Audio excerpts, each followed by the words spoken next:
Welcome to study to crack. আজকে তোমাদের 12 নম্বর ক্লাসে স্বাগত জানাই। এই ক্লাসটি আরআরবি এনটিপিসি কে লক্ষ্য করে তৈরি করা হয়েছে। এই ক্লাসটিতে আমরা 15টা অঙ্ক কোশ্চেন করব, যেগুলো প্রিভিয়াস ইয়ার এনটিপিসি পরীক্ষায় এসেছে, এবং 5টা রিজনিং কোশ্চেন করব। তো আজকে আমাদের 12 নম্বর ক্লাস। তোমরা যদি এই ক্লাসে প্রথম দেখছো, তাহলে তোমরা বাকি 11টা ক্লাস দেখতে পারো। তো চলো আর দেরি না করে শুরু করা যাক। আমাদের প্রথম প্রশ্ন: একটি ক্লাস টেস্টে 5 জন ছাত্রের গড় নম্বর যদি 39.20 হয় এবং তাদের মধ্যে 3 জনের গড় নম্বর যদি 41 হয়, বাকি 2 জনের গড় নম্বর কত? তো দেখো, 5 জন ছাত্রের টোটাল নাম্বারটা কত?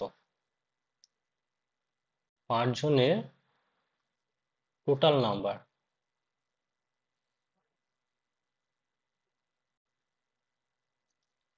5 ইন্টু 39.20। তাহলে দেখো, 5 5 45-এ 5, অর্থাৎ 45-200। তাহলে তার থেকে 5 বাদ দেবো, কত হবে? 195। তার সাথে দেখো 0.2 আর কি, তাহলে 1 যোগ হবে, তাহলে 196। তাহলে টোটাল মার্কস হবে কত? 196। তাদের মধ্যে 3 জনের গড় নম্বর, অর্থাৎ 3 জনের যখন গড় নম্বর এত বলেছে, তা টোটাল মার্কস কত হবে? 3 জনের 3 দিয়ে গুণ হবে। 3 জনের টোটাল নাম্বার 3 × 41 সমান কত? 3 একে 3, 3 4 12, 123।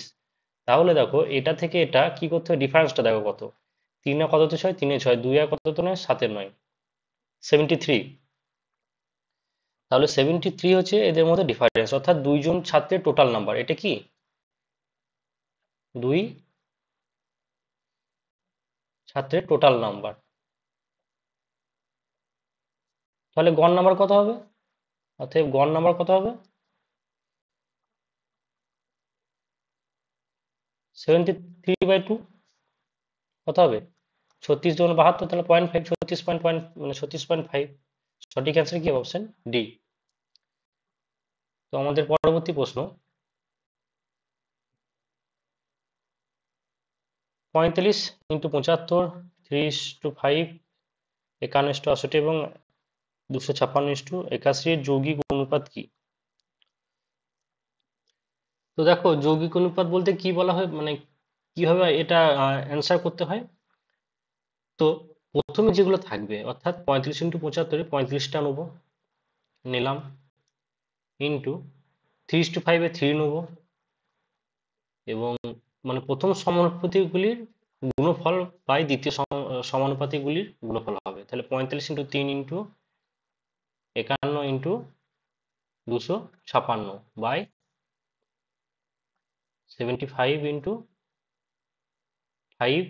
× 68 × তো দেখো, 35কে 3 দিয়ে গেল, 15 দিয়ে, 5 নিচে 5 হলো। তারপর দেখো কত দিয়ে যাবে? 17, দেখো 51কে 3 দিয়ে গেল, নিচে 4, আর 256কে 9, 9 × 18, 7, 256কে 4 দিয়ে গেল, তাহলে কত হবে এখানে? 64। দেখো, এই 3 × 3, তাহলে 3 × 3 = 9, এই দুটো 3 কেটে গেল, এখানে কত হবে? 9 হবে। আর কত দিয়ে যাবে? আর এই যে 3 পুরো আছে এখানে, 35 আর 51-র মাঝে 3, এই 3 দিয়ে 3কে গেল, তাহলে আলটিমেটলি কত পড়ে রইলো? দেখো, উপরে 64 আর নিচে 5 5 25, আর 3 25 × 3 75, 75। সঠিক অ্যান্সার কি হবে? Option A. নেক্সট। তো দেখো, এখানে সরলটা কি হবে? 6 + 3 9/3, তাহলে 3 হয়ে যাবে, মাইনাস, দেখো 5, দ্বিতীয়টা যোগ করে দেবো, 4 আর 5 কত হয়? 9, তাহলে -5 × 9, অর্থাৎ 45, তাহলে -42। সঠিক অ্যান্সার হয়ে যাবে অপশন ডি। নেক্সট দেখো, এই যে সেম অঙ্ক, নরেন্দ্র একটা কাজ 10 দিনে শেষ করতে পারে, অমিত একই কাজ 12 দিনে শেষ করতে পারে। দুজনে একসাথে কাজ করলে কতদিন আগে হবে? কত হবে? 10 × 12/10 + 12। আগের দিন ভালোভাবে বুঝিয়ে দিয়েছি তোমাদের। 10 + 12, 120/22, 2 60/11, তাহলে 5×5/11। সঠিক অ্যান্সার অপশন সি। আগের দিন তোমাদেরকে খুব ভালোভাবে বুঝিয়ে দিয়েছি। নেক্সট, 1/3, 4/3 এবং 3/4 এর যোগফল কত? দেখো, 1/3 প্লাস 4/3 প্লাস 3/4 এর যোগফল। তো নিচে আমরা এলসিএম নিয়ে নিলাম, 3 3 আর 4 হলো এলসিএম কত? 12। তাহলে 3 4, 3 4 12, 4 4 16, 4 4 16, 4 3 12, কত হলো? 12, 4 16 16, 32/12, 2 16 32, সরি 2 6 12, 2 8 16, অর্থাৎ সরি সরি এখানে 9 হবে। 4 3 12, 3 3 9, তাহলে এটা ছেড়ে দাও। তাহলে 16 4 20, 29/12। সঠিক answer option D. Next, 37 metre into 30 metre পরিমাপের একটি আয়তক্ষেত্রাকারের পার্কের ভেতর দিকে একটি পথ 570 মিটার জুড়ে রয়েছে। পথের প্রস্থ কত? তাহলে দেখো, একটা আয়তকার, এটা পার্ক ধরে রাখি। অঙ্কটা করবে, খুব ইম্পর্টেন্ট অঙ্ক, ঠিক আছে? কিছু সহজ অঙ্ক যেরকম আমি করাচ্ছি সেরকম এগুলো খুব একটু মডারেট, কিন্তু এগুলো কিন্তু পরীক্ষায় আসে, সেই জন্য করাচ্ছি।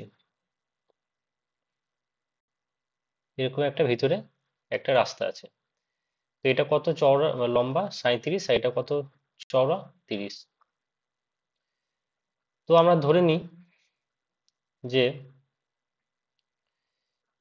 এটা লেন্থ হচ্ছে এ, রাস্তাটা চওড়া এই দিকটা, ঠিক আছে? মানে পুরো রাস্তাটাই চওড়া হচ্ছে এদিকেও তাহলে এ, এদিকেও এ, এদিকেও এ। এবার দেখো, এই পার্কটার ক্ষেত্রফল,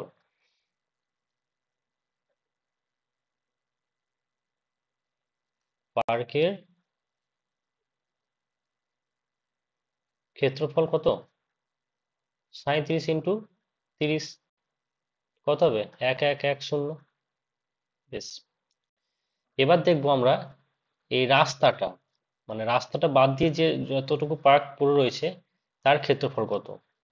তাহলে তার লেন্থ কত হবে? দেখো, দুদিকে এ আছে, তাহলে এটা বাদ দিতে হবে দুদিক থেকে, তাহলে তার লেন্থ হবে 37 - 2a। আশা করি বুঝতে পারছো। আর তার প্রস্থ কত হবে?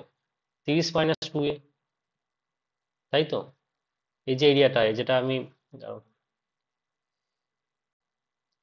এই যে এরিয়াটা, এই এই বর্গক্ষেত্রটা বা সরি আয়তক্ষেত্রটার দৈর্ঘ্য হচ্ছে কত? 37 - 2a, কারণ এখানে এ আর এখানে দুটো বাদ চলে যাবে। আর প্রস্থটা কত হচ্ছে? 30 - 2a, কারণ এদিকে এ আর এখানে দুটো বাদ যাবে। তাহলে এবার দেখো, এদের এরিয়াটা কত হবে?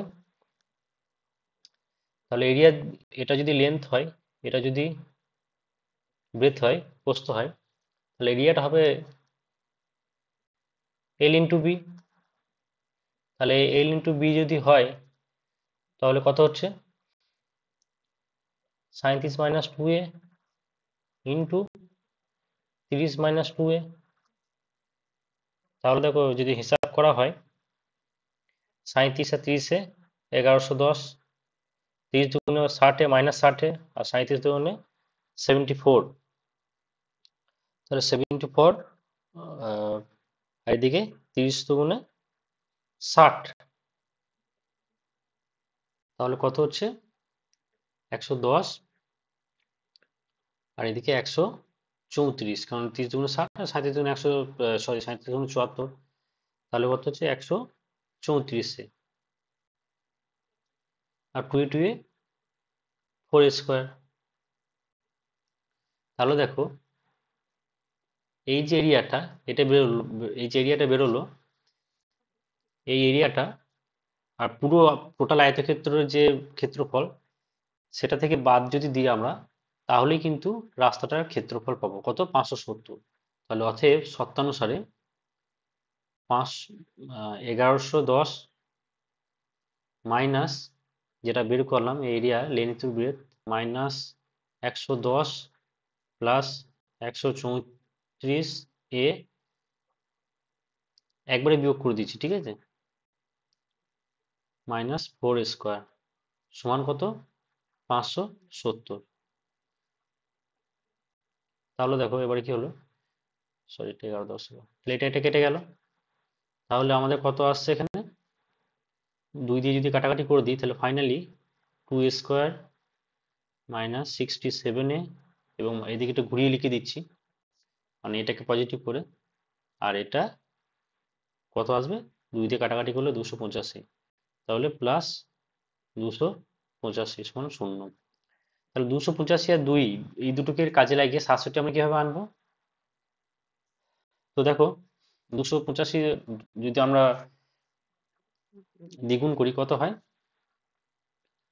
570, তাহলে 570, তাহলে 57 আর 10,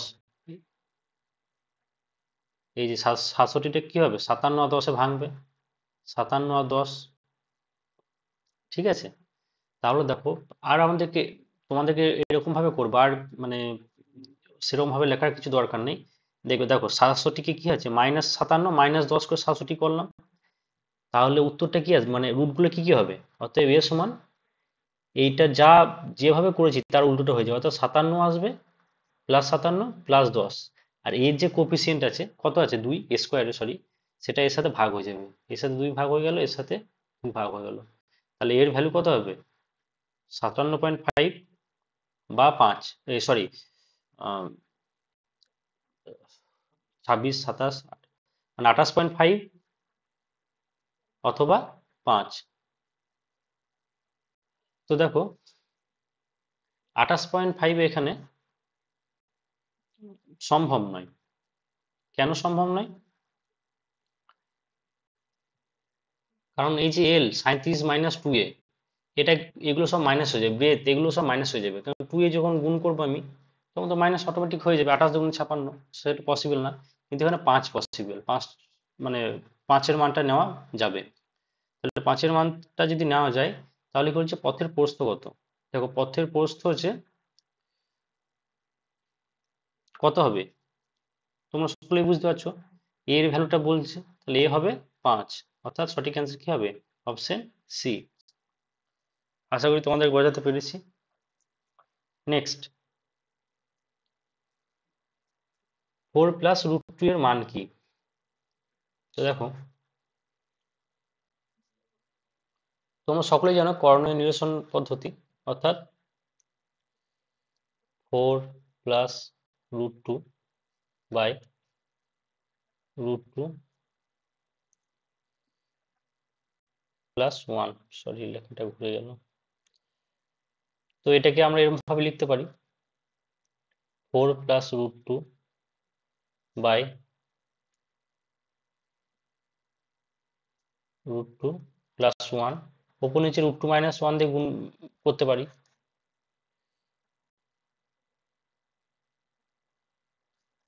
তাহলে কি হবে, দেখো নিচেরটা কি হবে, কেটে যাবে, অর্থাৎ a স্কোয়ার - b স্কোয়ারের ক্ষেত্রে কি হবে, 2 - 1, 2 - 1 হয়ে যাবে, তাহলে শুধু পড়ে থাকবে কি, 4 + √2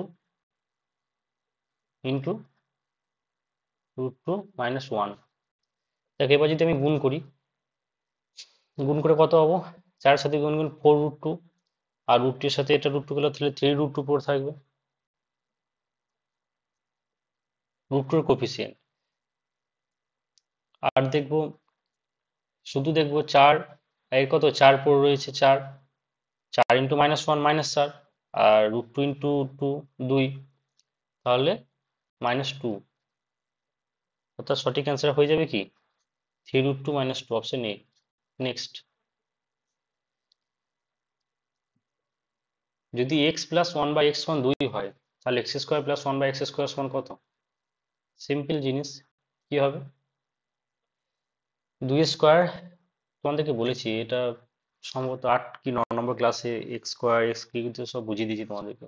তো এটা কি হয়, যখন এক্স থেকে এক্স স্কোয়ারের সহগ চলে আসে তখন কি হয়, তখন এই 2 স্কোয়ার থেকে 2 বাদ যাবে, অর্থাৎ কত হবে 2 স্কোয়ার কত 4, তার থেকে 2 বাদ দিলে কত হবে 2। সঠিক অ্যান্সার কি অপশন সি, এস স্কোয়ার সমান কত হবে a² - 2।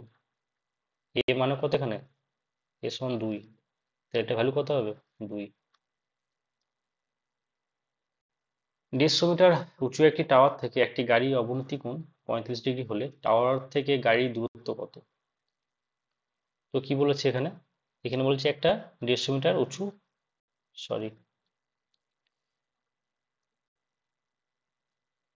এখানে বলেছে একটা 150 মিটার উঁচু টাওয়ার আছে, ঠিক আছে। তো একটা 150 মিটার উঁচু টাওয়ার আছে, সেই টাওয়ার থেকে একটা গাড়ি আছে, এখানে ধরো না এই পয়েন্টে একটা গাড়ি আছে, তো এই গাড়ির অবনতি কোণ বলেছে 35 ডিগ্রি, অর্থাৎ এটা হবে 35 ডিগ্রি, ঠিক আছে। টাওয়ার থেকে গাড়ির দূরত্ব কত, এটা কত হবে 45, কেন হবে, কারণ 90 ডিগ্রি হয় এটা পুরোটা। তো 35 ডিগ্রির মধ্যে তোমাদের কি বলছিলাম, রেশিও মনে রাখবে, 45-এর সব 1 1 √2, এটা হচ্ছে রেশিও। এবার দেখো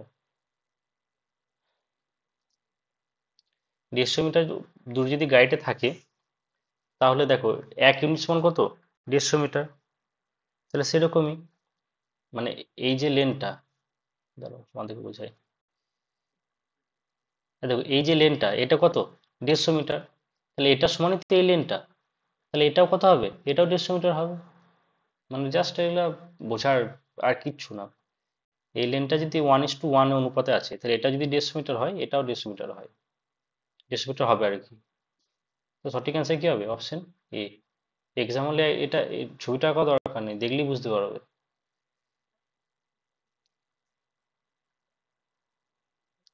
এই 10 নম্বর অঙ্কটা তোমরা, তোমাদেরকে হোমওয়ার্ক দিলাম, তোমরা করবে। নেক্সট,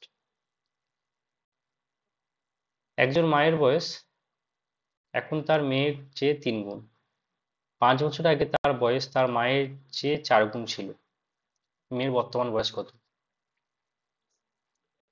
তা দেখো, আমি যদি এখানে মা লিখি, এখানে লিখছি মেয়ে, সেই রেশিও মেথড যেটা তোমাদেরকে আগে বলেছি, সেম ভাবে একই মেথডে কত অঙ্ক করেছো, আবার দেখো এই অঙ্কটা হবে।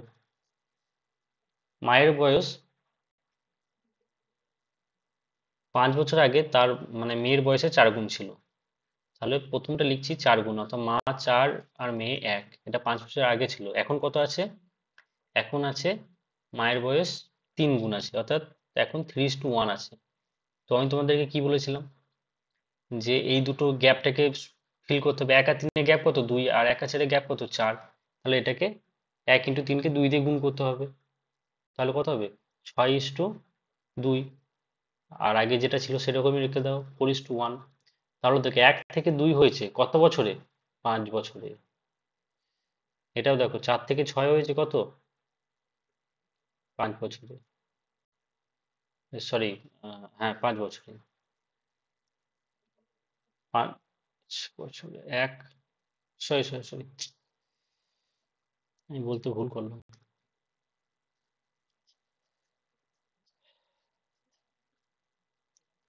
কি হবে, দেখো এখানে গ্যাপটা কত আছে, আমি গ্যাপটা হিসাব করতে ভুল করলাম, এখানে গ্যাপ আছে 2, আর এখানে গ্যাপটা কত আছে 1 আর 3, তাহলে এই দুটো গ্যাপকে যখন আমাকে সমান করতে হবে, তখন একে 3 দিয়ে গুণ করতে হবে আর এটাকে 2 দিয়ে গুণ করতে হবে, তাহলে এটা কত হবে 9:3, আর এই ওপরটা কত হবে 8:2। এবার দেখো এই 1 বেড়েছে কত বছরে, 5 বছরে, এই একটা কত বছর বেড়েছে 5 বছরে, অর্থাৎ এক ইউনিটের ভ্যালু 5 ইয়ার্স। তাহলে কি বলেছে, মেয়ের বর্তমান বয়স কত? বর্তমান বয়স কত? 3 ইউনিট। এটা 5 বছর আগে ছিল 2 ইউনিট, এখন 3 ইউনিট। তাহলে 3 ইউনিটের ভ্যালু কত? 3 × 5, অর্থাৎ 15 বছর। Option C. রূপার 4,600 টাকা একটি পুরনো টিভি কিনেছেন।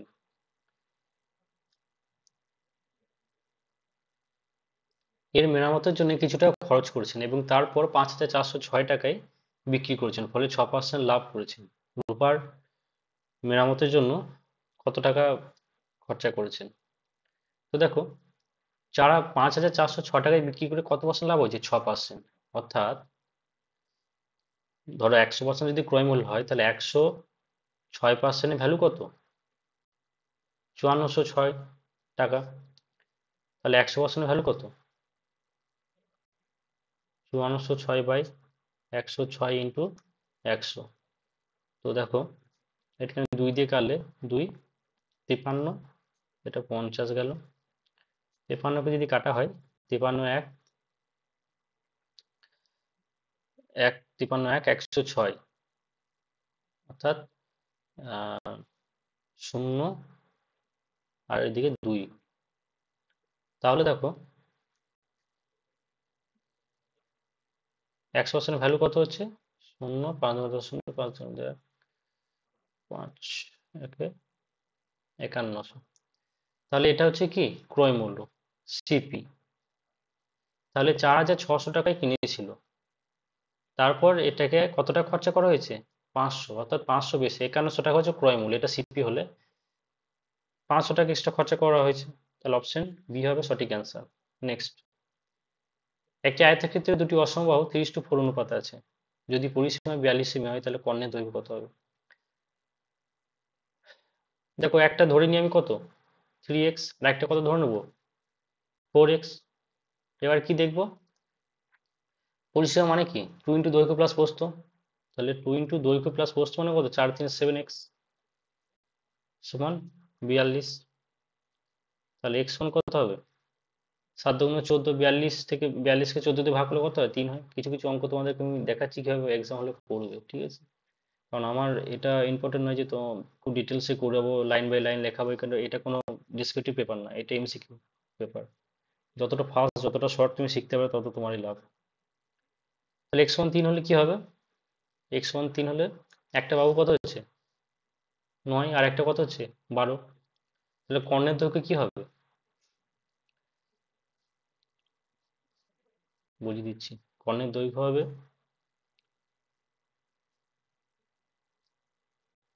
দেখো এটা যদি 9 হয়, এটা যদি 12 হয়, তোমরা ট্রিপলেট জানো, 3, 4, 5।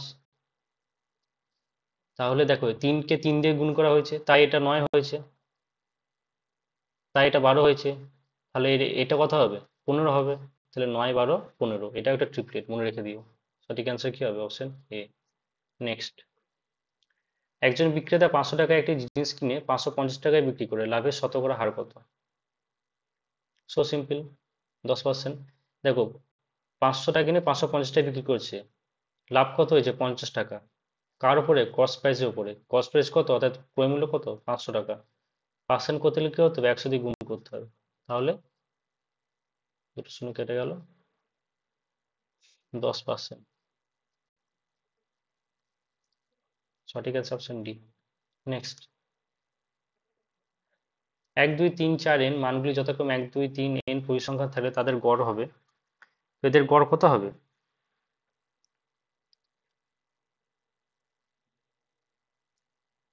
তো দেখো, এটা হচ্ছে একটা স্ট্যাটিস্টিক্সের অঙ্ক, ঠিক আছে?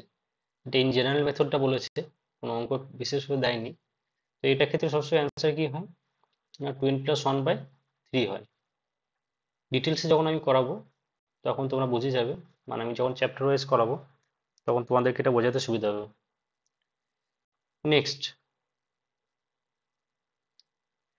4 বন্ধু, অঙ্কিতাকে আমি এ দিয়ে ডিনোট করবো, শ্রুতিকে এস দিয়ে ডিনোট করবো, পায়েলকে পি দিয়ে করবো, মেঘকে এম দিয়ে করবো।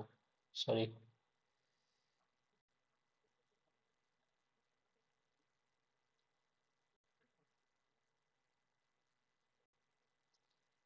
মেহেককে এম দিয়ে করব। তাহলে একটি আয়তাকার টেবিলের চারিপাশে প্রত্যেককে এক কোণে বসে আছে। অঙ্কিতা শ্রুতি ডান দিকে বসে আছে, যে পাইলে বিপরীত দিকে তির্যকভাবে বসে আছে। মেহেকের পরিপ্রেক্ষিতে অঙ্কিতা কোথায় বসে আছে? বেশ, আয়তাকার টেবিল লিখে নিই, যদিও আমি এভাবে এরকম ভাবে করি না, মেথডে করি, তোমরা সকলে হয়তো জানো না সেই মেথডটা। যাই হোক, তোমরা যদি এভাবে অভ্যস্ত থাকো, আমি এভাবেই করে দিচ্ছি। দেখো কি বলেছে, প্রথম কন্ডিশন দিয়েছি অঙ্কিতা শ্রুতির ডান দিকে বসে আছে, চার কোণে চারজন বসে আছে। কি বলেছে যে কে বিপরীত দিকে বসে আছে? পাইলে বিপরীত দিকে বসে আছে শ্রুতি, ঠিক আছে। তাহলে পাইল যদি এখানে হয়, শ্রুতি এখানে কি হবে? শ্রুতি এখানে হবে। অঙ্কিতা শ্রুতির ডান দিকে বসে আছে, অঙ্কিতা শ্রুতির ডান দিকে। শ্রুতি দেখো এদিকে যদি মুখ করে, তাহলে ডান দিক হবে এটা। অঙ্কিতা সবাই ভিতর দিকে মুখ করে আছে ধরো। তাহলে এখানে কি বসবে? মেহেক। তাহলে মেহেকের পরিপ্রেক্ষিতে অঙ্কিতা কোথায় বসে আছে? তাহলে মেহেকের পরিপ্রেক্ষিতে তির্যক ভাবে বিপরীত দিকে, অপশন বি। নেক্সট, দেখো অক্ষয়কে আমি এদিকে ডিনোট করবো। অক্ষয় জামাতা অনিশার সাথে, অনিশাকে আমি এ এন ছোট হাতের এন দেবো। অনিশার সাথে বিবাহিত, যার ভাই বিজয়ীকে আমি কি করব? বি দিয়ে ডিনোট করবো। বিজয়ী টুইঙ্কেলের সাথে, টুইঙ্কেলকে টি দিয়ে করবো, টুইঙ্কেলের সাথে বিবাহিত। টুইঙ্কেল অক্ষয়ের সাথে কিভাবে সম্পর্কিত হয়, অর্থাৎ টি এর সাথে কিভাবে সম্পর্কিত হয়? তো ধরো এখানে অক্ষয় আছে, অক্ষয়ের জামাতা অর্থাৎ জামাই, অর্থাৎ এর মেয়েকে মানে তোমাদেরকে আগে বলেছি যে মেয়েকে ডিনোট করবো কি গোল চিহ্ন দিয়ে, আর ছেলেকে মানে মেল হলে তাকে মানে স্কোয়ারের মধ্যে রাখবো। তাহলে অক্ষয়ের জামাতা হচ্ছে অনিশা, সরি, মানে অক্ষয়ের যে জামাতা তার বিয়ে হয়েছে অনিশার সাথে, অর্থাৎ অনিশা হচ্ছে অক্ষয়ের মেয়ে, ঠিক আছে, যার ভাই বিজয়। অনিশার ভাই হচ্ছে বিজয়, খুব সিম্পল ভাবে হয়ে যাবে। অনিশার ভাই বিজয় হয়ে গেল। দেখো ভাই হচ্ছে বিজয়, তাহলে মেল হলে কি করবো? স্কোয়ারের মধ্যে রাখবো। বিজয় টুইঙ্কেলের সাথে বিবাহিত। টুইঙ্কেল হলে কি হবে? টুইঙ্কেল তাহলে তার ওয়াইফ হবে। এবার কি হলো, টুইঙ্কেল অক্ষয়ের সাথে কিভাবে সম্পর্কিত? টুইঙ্কেল হচ্ছে অক্ষয়ের বৌমা। নেক্সট, দেখো নিচের বিবৃতিগুলো পড়ুন এবং বিকল্প দেওয়া কোন সিদ্ধান্তগুলি বিবৃতিগুলি থেকে যুক্তিগত অনুসরণ তা নির্ধারণ করুন। সকল গিটার হলো বাদ্যযন্ত্র, এগুলিকে আমরা বলি সিলোজিজম বা সিলক্স বলা বলি। তো এগুলো কিভাবে করতে হয়? দেখো সকল গিটার হলো, গিটারকে আমি জি দিয়ে ডিনোট করব, আর বাদ্যযন্ত্রকে আমি বি দিয়ে ডিনোট করব, আর ব্যাক পাইপকে আমি বিপি দিয়ে ডিনোট করব। তো সকল গিটার হলো, গিটারকে সকল গিটার হলো বাদ্যযন্ত্র, অর্থাৎ এই বিট মানে বাদ্যযন্ত্রের মধ্যে সব গিটারটা আছে, ঠিক আছে। সকল বাদ্যযন্ত্র হলো ব্যাক পাইপ। আবার এই সকল বাদ্যযন্ত্র হচ্ছে, আমি এখন ডিনোট করছি যে বাদ্যযন্ত্র কিন্তু বিপির মধ্যে আছে, অর্থাৎ ব্যাক পাইপের মধ্যে আছে। তাহলে এই অপশনগুলোর মধ্যে কোনটা ঠিক হবে? সকল ব্যাক পাইপ হলো বাদ্যযন্ত্র, সকল ব্যাক পাইপ হলো বাদ্যযন্ত্র, নাই হতে পারে। সকল গিটার হলো ব্যাক পাইপ, সকল গিটার হলো ব্যাক পাইপ, অপশন বি হবে সঠিক অ্যান্সার। বাকিগুলো চেক করে নাও। সকল বাদ্যযন্ত্র হলো গিটার, সকল বাদ্যযন্ত্র হলো গিটার, কারণ না সমস্ত গিটার বাদ্যযন্ত্র হলে বাদ্যযন্ত্রে গিটার ব্যবহার কথা নেই, কোনো গিটার ব্যাক পাইপ নয়, এটাও হবে না। তাহলে অপশন বিটাই সঠিক অ্যান্সার। নেক্সট, তো দেখো পরের কি বলা আছে, M1 M2 M3 M4 এবং M5 পাঁচজন পুরুষ এক সারিতে বসে আছেন দক্ষিণ মুখ করে, না অর্থাৎ দক্ষিণ দিকে মুখ করে আছে। L1 L2 L3 L5 পাঁচজন মহিলা দ্বিতীয় সারিতে বসে আছেন প্রথম সারি সমান্তরাল উত্তরমুখী। এবার এগুলো কন্ডিশন দিয়েছে। M2 যিনি M4 এর অবিলম্বে বাম দিকে L5 এর বিপরীতে বসে আছে, M3 এরকম ভাবে কন্ডিশনগুলো দিয়েছে। তো আমরা প্রথমে পসিবিলিটি নিয়ে করবো পাঁচজন। এখানে পাঁচটা, যদি তোমরা না জেনে থাকো তাহলে বলি, দেখো এটা পাঁচটা সিট আছে, ঠিক আছে। এদিকে কিছুজন বসে থাকবে এদিকে মুখ করে, আর এদিকে কিছুজন বসে থাকবে এদিকে মুখ করে। এখানে কে বসে থাকবে? এম এর সিরিজগুলো, M1 M2, এইদিকে এল এর সিরিজগুলো। তো দেখিনি, আমরা বসিয়ে নিই। তো দেখো, দেখবো প্রথম কি বসছে, M2 যিনি M4 এর অবিলম্বে বামে L5 এর বিপরীতে বসে আছে। তো এটা আর একটা পসিবিলিটি নিয়ে রাখি, থাক এটাই থাক, আমরা কন্ডিশনগুলো লিখে রাখি আস্তে আস্তে। যে যে M2 আছে, M4 কি আছে, M4 ধর এখানে বসে আছে, তাহলে M2 কি হবে, এর সাইডে বসে থাকবে, কারণ M4 কি নিচের দিকে মুখ করে আছে, তাহলে বাঁ দিকটা কি হবে, এটা হবে, লেফটটা এটা হবে। M2 এখানে বসে আছে, এবং L5 এর বিপরীতে M2 এর নিচে কি আছে, L5 আছে। বেশ, L5 M2 এবং M4 দ্বারা আর কোনো কন্ডিশন আছে, দেখো M3 এবং L2 কোনাকুনি ভাবে। আচ্ছা, M5 L3 বিপরীতে L1 অবিলম্বে ডান দিকে, L4 L3 M4 এর বিপরীতে, দেখো L4 যিনি L3 অবিলম্বে ডান দিকে M4 এর বিপরীতে বসে আছে, অর্থাৎ M4 এর বিপরীতে কি বসে আছে, L4। আবার L4 কার ডান দিকে বসে আছে, L3, তাহলে পাশে কে থাকবে, L3। তো L3 আর রইলো এখানে। এবার দেখো কি বলা হচ্ছে, M5 যে L3 বিপরীতে, M5 বসে আছে L3 বিপরীতে, আবার যিনি L1 এর অবিলম্বে ডানে, অর্থাৎ L3 হবে L1 এর ডান দিকে। এবার কি বলেছে, L1 সারির এক প্রান্তে, তাহলে L1 যদি সারির এক প্রান্ত হয়, তাহলে এদিকে একটা বাড়বে, অর্থাৎ 5 জন বসে আছে 5 5 করে, তাহলে দেখো L1 L2টা নেই, তাহলে L2 এখানে বসবে। আবার এখানে কি বলে দেওয়া আছে, M3 এবং L2 পরস্পর কোনাকুনি হবে, তাহলে L2 এখানে হলে M3 এখানে হবে, আর M3 এখানে হলে এখানে কি হবে, M1 হবে। ব্যাস, আর কিছু দেখো, নিচে কোন জোড়াটি পরস্পর কোনাকুনি ভাবে বিপরীতে, কোনাকুনি ভাবে বিপরীত, সিম্পলি হবে L1 আর M1 হবে, অপশন এ। নেক্সট, মো, নোর অর্থ হলো মোয়ের কন্যা, এগুলো ব্যাংকিং এর ক্ষেত্রে বেশি আসে, কিন্তু এখানে দেখছি এনটিপিসি তে ভালো মানে ভালো রকম লেভেলের দিয়েছে। তো দেখো এখানে আমাদের বের করতে হবে পো ডলার কিউ। পো ডলার মানে কি, মো হলো এন এর মা, অর্থাৎ পো হলো কিউ এর মা, তাহলে পো হলো কিউ এর মা। ঠিক আছে, তা কিউ ও হ্যাচ, আরো হ্যাচ মানে কি হলো, হ্যাচ মানে হলো প্রথম কার্ডটা পিতা পরেরটা, অর্থাৎ কিউ হচ্ছে পিতা কারের আরুর, সরি এটা তো ভুল হবে না, এটা যেহেতু মেল সেহেতু আমি লিখতে ভুল করলাম, এটা হবে স্কোয়ার। ঠিক আছে, এবার বলছি আরো স্ল্যাশ টিও, স্ল্যাশ মানে কি, কি বলা আছে, ভাই, এম হলো এনের ভাই, অর্থাৎ আরো হচ্ছে কার ভাই, টিওর ভাই। আর টিও গ্রেটার দেন কেও, গ্রেটার দেন হতে হলো, টিও হলো ইনোয়ে, সরি কেউ এর কন্যা, টিও হলো কেউ এর কন্যা, অর্থাৎ কে হবে, এর ওয়াইফ হবে, কিওর। তাহলে কি বলা আছে, কেও এর সাথে পিও সম্পর্কিত, কেওর সাথে পিওর সম্পর্কিত, কি হচ্ছে পিওর ছেলে স্ত্রী হবে, সঠিক অ্যান্সার অপশন সি। তো আজকের মতো এখানেই তোমাদেরকে ক্লাস শেষ করছি, আবার দেখা হচ্ছে পরের ক্লাসে। Just a minute, just a minute, একটা জিনিস এখানে ভুল বললাম, মানে আমি বলেছি সবই ঠিক আছে, কিন্তু ব্যাপারটা হলো এটা বাংলা আর ইংলিশের মধ্যে খুব একটা মানে ডিফারেন্স থাকে। দেখো এখানে কেওর সাথে পিওর কেউ রিলেট করেছে, আমি উল্টোটা করেছি, পিওর সাথে কেউ করেছি, এগুলো যখন তোমরা মানে ইংলিশে বেশি প্র্যাকটিস থাকলে এটা সমস্যা হতে পারে। কিন্তু দেখো কিওর সাথে পিওর কি হবে, পিওর হচ্ছে কেওর হচ্ছে হাজবেন্ডের মা, বুঝতে পারছো, তো কেওর সাথে কি হচ্ছে, পিও, ওটা পিও হচ্ছে হাজবেন্ডের মা, অর্থাৎ স্বামীর মা, সঠিক অ্যান্সার অপশন এ। যাই হোক, আজকের মতো ক্লাস এখানে শেষ করছি, দেখা হচ্ছে আবার পরবর্তী ক্লাসে।